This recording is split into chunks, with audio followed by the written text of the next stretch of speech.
Where does energy efficiency sit within the bigger picture? Well, it's one of the three main elements of both Australian and international efforts to combat climate change, alongside increasing the share of energy generated using renewable energy technologies to move to a lower carbon fuel mix, and also pricing carbon so that the polluter pays. In the context of emissions per capita, per person, then Australia is one of the biggest emitters in the world. Australia also needs a global solution to climate change because it's probably the most vulnerable advanced economy to fire, floods, extreme weather events. It's essential that Australia shows some leadership in this field. Moving on to lighting specifically, that the phase out of inefficient lighting was announced in 2007, that was 5 years ago. Australia was one of the world leaders in taking this approach.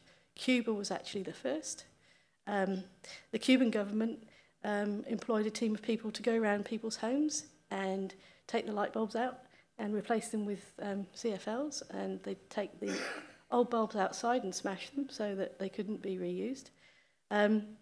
Somehow people thought that approach might not work in Australia, so it's estimated that the greenhouse gas savings of helping the developing countries phase out inefficient lighting will be more than 240 million tonnes, and that's equivalent to taking about 60 million cars off the road. So the major concern is that some of the claims that are being made about equivalency are misleading. There are some dramatic stories out there, but we're not actually finding, when we're measuring lamps, that those claims can be upheld in many cases. Consumers who are intent on doing the right thing could be paying an awful lot of money and not reaping the benefits.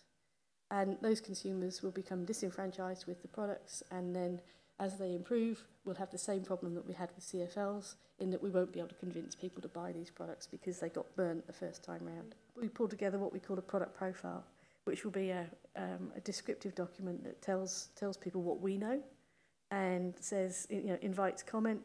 We'll have stakeholder consultation on those documents and come to some position as to whether or not we might recommend any form of regulation.